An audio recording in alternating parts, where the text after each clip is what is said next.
Chamas da Morte, e no Brasil a gente precisa do quê? Subtítulo. Então, Chamas da Morte, a vingança de Cropsey, ou em inglês, Burning.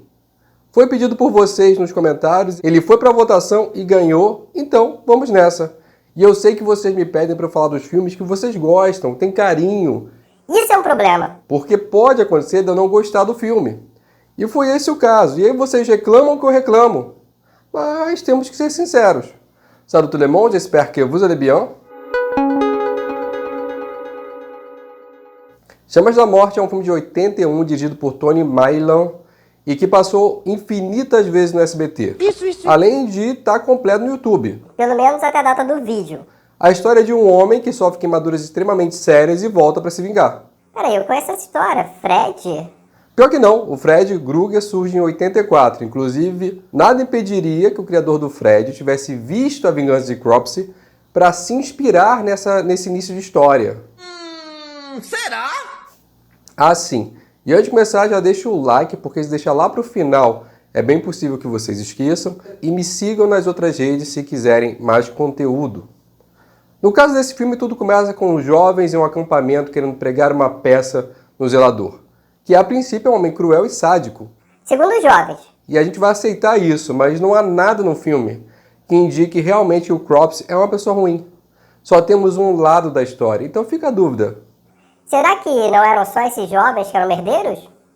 Não sabemos. Esses jovens pegam uma caveira, colocam uma vela e alguns vermes dentro e põem na mesa do quarto do zelador para ele se assustar quando acordar. Só que deve ter tido algo sobrenatural, porque só assim para explicar como é que o zelador acorda, leva um susto com a caveira e consegue derrubá-la em cima de si. Não sei como. Para não prejudicar aqueles que não prestaram atenção ao lance, vamos mostrá-lo novamente com a magia do replay imediato. E a vela é mágica, só pode, porque ela não apaga quando cai na cama. E o lençol também deve ser feito de gasolina, porque pega fogo numa velocidade e depois ainda tem um galão que deve ser de querosene para inflamar ainda mais. Minha explicação é que alguém fez um bonequinho de voodoo e tacou fogo. Ou então é aquele demônio do Hereditário, Paimon, que você taca fogo em algo e é a pessoa que pega fogo? Cara, porque... Só assim, gente, não tem explicação. Mas é isso, o Cropsey lá pegou fogo, ficou todo queimado. A gente aceita e segue. Tá bom. Ele chega no hospital, passa por um longo tratamento, e para você entender que o caso foi sério, tem um rapaz que deve ser um enfermeiro, por conta do uniforme, que começa a conversar com um médico recém-chegado e ele fica dizendo o tempo todo: Quero te mostrar uma coisa. Depois de você ver isso, você vai ficar com medo pra sempre. Você não volta mais pra esse hospital. E o cara é insistente, e eu fico pensando que formação merda esses dois tiveram, porque tem uma hora que eles olham o Cropsey, um paciente internado em caso grave. O Cropsey pega na mão desse rapaz e ele começa a gritar.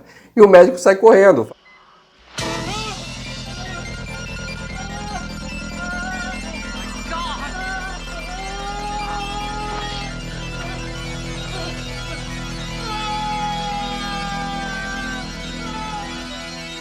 Faculdade de Medicina Grey's Anatomy. A ideia do filme é dizer que o Cropsey deixou de ser humano.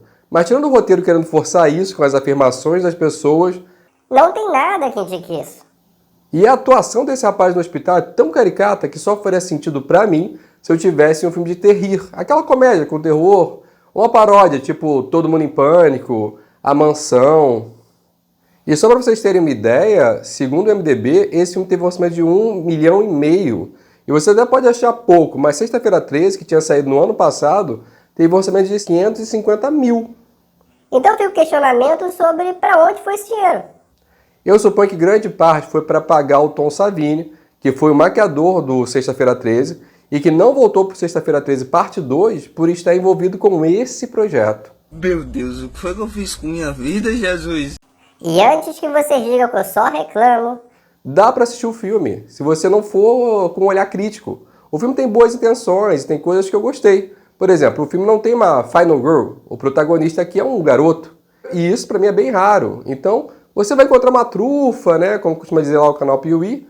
Mas eu acho que ele erra mais do que acerta.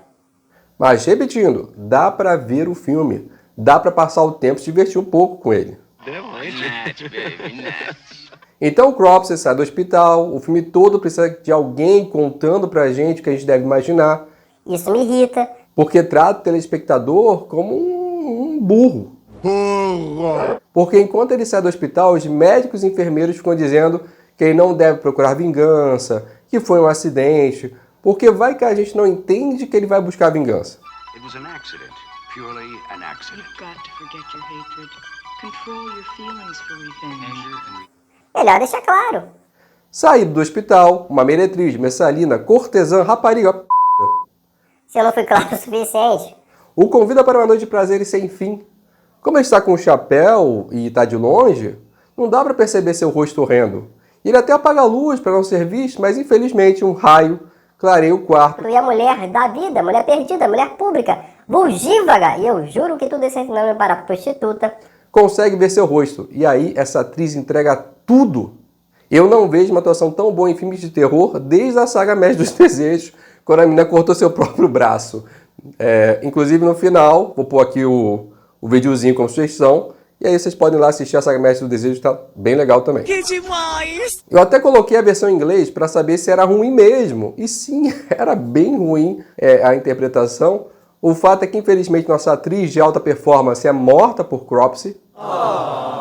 E eu achei curioso a forma como as mortes são gravadas, porque me parece muito mais filme de murder mystery, mistérios de assassinato, que são aqueles filmes onde muitas vezes o grupo está trancado em uma casa e um deles é o assassino. Então, como o telespectador não sabe quem é o assassino, na hora dos assassinatos a câmera não mostra a pessoa, porque o filme gira em torno de você descobrir o assassino no final. Isso gera algumas consequências nesse filme, que para mim são negativas. Primeiro porque algumas mortes parecem impossíveis. A cena do barco, por exemplo, onde o cara está escondido no barco no meio do rio, e tem uns 5 jovens em uma canoa, e ele mata os 5 jovens. E essa deveria ser a cena mais chocante, a mais impactante do filme.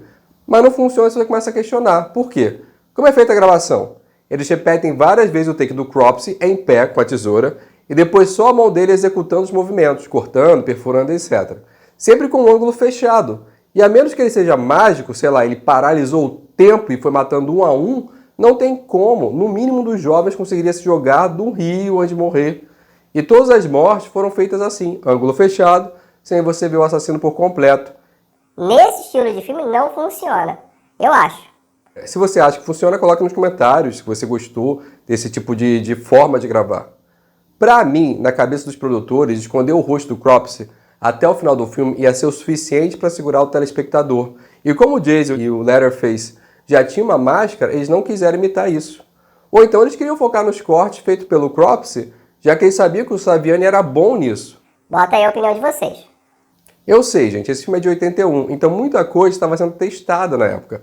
Esse filme, ele teve que engatear e cair para o Pânico chegar em 96 e correr. Obrigado, amigo. Você é um amigo. O tempo passa, vemos o acampamento, que fica próximo ao acampamento onde o Cropsey trabalhava. Então ali tem vários adolescentes.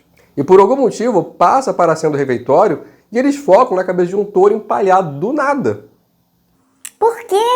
É para dar medo? Jumpscare sem sucesso? Não sei. Tá lá.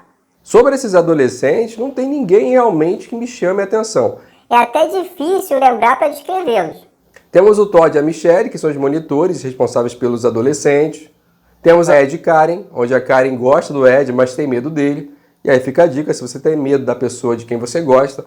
É possível que seja melhor você não estar nesse relacionamento. Sometimes he really scares me. It's true. Já o Ed faz o estereótipo do pegador e tal. Glaze e Sally. Glaze é o bad boy, que adora a briga, e Sally é a menina que espero que tenha recebido mais, já que ela paga peitinho no filme. E essa é a memória que você vai ter dela enquanto personagem. Temos ainda o Alfred, que é bem problemático, aparentemente o personagem principal do filme. E depois um montão de adolescente genérico que eu já nem lembro mais o nome. Ninguém se importa. Durante esse pedaço do filme é só adolescente. Para você ter uma ideia, depois da primeira morte, que acontece aos 12 minutos, a próxima só acontece lá para os 49 minutos. Então são quase 40 minutos de filme onde você vê adolescente com os quais você não se importa. E poderia ter dado certo se desenvolvesse os personagens, mas eu estou um pouco me importando se um deles esqueceu de tomar suas vitaminas, ou se uma menina é apaixonada por alguém, mas tem medo de virar só mais uma. Se eu quero ver questões adolescentes, eu vou ver Barraca do Beijo, ou 10 Coisas que Eu Dei em Você. Que são legais. De repente, Sally vai tomar banho e o Alfred começa a espiar. E você pensa, isso vai ser um grande problema. Já avisei que vai dar merda isso. Mas não. Pois segundo o Todd, ele é uma criança e crianças fazem isso. Just a kid. Kids do that. Década de 80, né? O máximo que acontece é o Todd dizendo a Alfred que ele pode contar com ele se tiver algum problema. E que no tempo dele, do Todd, ele havia sido expulso e não teve ninguém para o defender. E essa informação deveria ser importante mais lá pra frente. I sort of know what you're going through. 5 years ago, when I was in summer camp, I didn't just get bawled out by the counselor, I got sent home. You did? Yeah. Jovens nadando, jovens conversando, jovens falando de pegação, jovens atirando na bunda de outros jovens. Isso resume os próximos minutos. Mas finalmente Cropsey começa a agir e aproveita que parte do grupo de adolescentes ficarão 3 dias isolados dos demais, numa espécie de acampamento privativo, mas ali no meio do mato, tipo dormir em saco de dormir e essas coisas. E começa ali a ação, né, o que a gente espera do filme slasher. Primeiro você tem ali o Ed e a Karen sozinhos, e essas são as trufinhas do filme, porque aqui não são adolescentes transantes, e é isso. O Ed tenta alguma coisa, eles até vão nadar pelado, mas a Karen não quer. Só que ela morre assim mesmo, né? Porque o Ed fica puto, ela sai sozinha do rio, o Cropsey esconde suas roupas, daí ela paga peitinho e pererequinha. E espero que ela tenha um cachê ainda mais alto que a outra. E aí o Cropsey ataca. No dia seguinte, monitores encontram o Ed dormindo sozinho e perguntam o que ele fez com a Karen. Ele diz que nada, e eles também descobrem que as canoas sumiram, suspeito que a Karen voltou para o alojamento e levou todas as canoas consigo. Os jovens decidem construir então uma jangada e um grupo deles vai de jangada improvisada até o acampamento para buscar as canoas de volta, mas no caminho são atacados pelo Cropsey. E aí essa cena do bar que eu falei mais acima. E eu vejo boas ideias. Achei legal as coisas do assassino atacar todos ao mesmo tempo, ao invés de matando um por um. Mas eu não curti a forma como foi filmado. Pra mim esse foi um grande problema ali, que me fez não gostar do filme, pelo menos nesse sentido. Mais uma noite, agora sim temos adolescentes transantes, Sally e Glaze no meio do mato, enquanto o Grace, que aqui paga a bundinha, outra coisa rara, geralmente só as mulheres que se expõem nesses filmes. É verdade. Enquanto ele volta para o acampamento para pegar uns fósforos para fazer uma fogueira, nosso Cropsey vai matar a Sally. E daí algumas coisas acontecem. Lembra do Alfred, que estava espionando a Sally? Ele resolveu seguir o Grace. Pra que espionar o casal transando? Eu acho que ele é voyeur, só pode. Lembrou até um pornô chanchada brasileiro de 82 chamado O Olho Mágico, que passava na Band de madrugada, onde uma pessoa ficava olhando por um buraco, o filme todo, uma prostituta realizando seu trabalho. Eu nunca vi, mas me contaram que era assim. Não sei se é verdade. Aham, sei. Quando o Grace chega e vê Sally morta, ele também é morto, na cena mais bizarra de levitação possível, porque focam na cara dele sangrando e teoricamente o Cropsey mete a tesoura no pescoço dele, levanta o rapaz e caminha com ele, só que só foca na cara do menino, então parece tão real quanto um cachorro caramelo na nota de R$200. Só que o Stalker do Alfred vê isso, volta para chamar o Todd, e ambos voltam para a cena do crime, e é lá que o Cropsey dá uma tesourada no cílio do Todd e ele desmaia. E assim começa uma perseguição do Cropsey para Alfred, e pela primeira vez eu vejo um Final Boy. Eu não lembro de outro filme que tem outro. Se tiver, coloque nos comentários. E é uma pena que esse filme se leve tão a sério, porque o Todd desmaiando com uma tesourada no cílio é engraçado. A carinha que ele faz é melhor do que o Cascão dizendo que morreu. Eita, morte demolada. Enquanto Alfred corre, os adolescentes restantes veem a canoa voltando, a jangada, e descobrem que todos estão mortos. Além disso, Todd acorda e avisa ao grupo sobre o assassino. Sendo assim, o grupo restante volta na canoa para pedir ajuda, enquanto que o Todd volta para a floresta para procurar Alfred. E o Alfred deve ter corrido muito. Porque era de noite quando tudo começou. Todd acorda de manhã, os jovens pegam a canoa para voltar ao acampamento, eles voltam, a Michelle pede ajuda de um adulto responsável pelo acampamento, pega um barco com motor para voltar para a floresta, chama a polícia, tudo isso acontece, enquanto que do outro lado da história temos Alfred correndo. Enquanto isso, no dia seguinte, 2000 anos depois.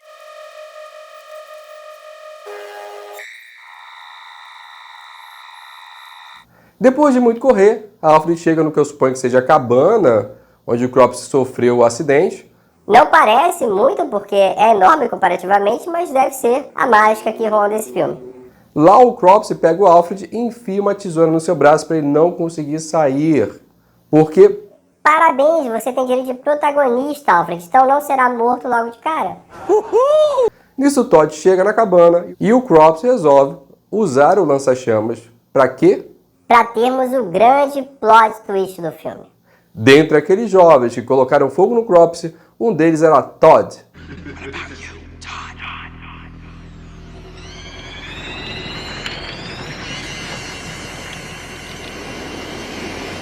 Eu tô passada. E foi por isso que ele foi expulso do acampamento. Cara, eu real tô torcendo muito pelo Cropsy. Porque os adolescentes colocam fogo em uma pessoa, são punidos com expulsão. Cambada de vagabundos! É filho de rico, aí não vai preso, não é possível. No mínimo um centro para jovens infratores. É esse vagabundo sambando na cara da sociedade!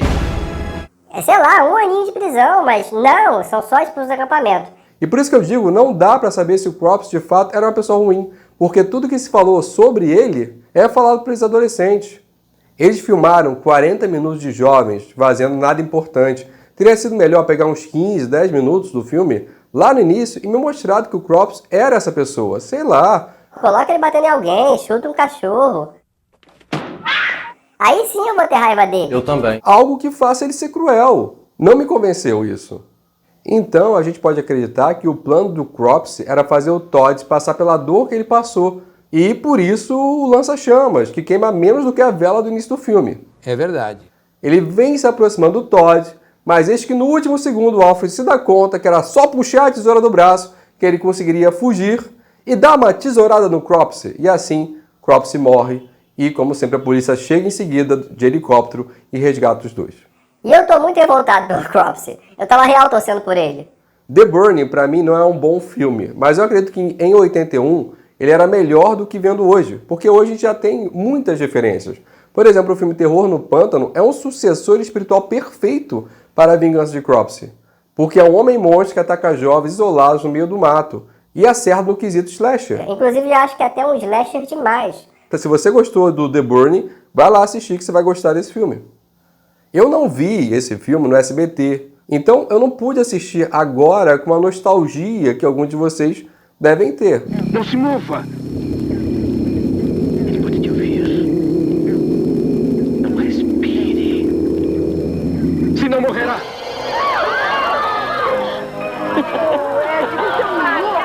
Mas é isso, essa é a minha opinião. Espero que vocês tenham gostado do vídeo. Bota aí nos comentários a sua opinião sobre esse filme. Fica à vontade aí para dizer que é maravilhoso, que vocês amaram esse filme, não tem problema. Por exemplo, quando eu falei de Aladdin, eu critiquei muito Aladdin, mas eu amo Aladdin, eu adoro Aladdin, de verdade, eu adoro esse desenho. E se você ficou aqui, deixa o like, coloca nos comentários os filmes que vocês gostariam de ver aqui e vai lá assistir a Saga Mestre dos Desejos, que tá bem legal também. É isso por hoje, merci bien, à la prochaine.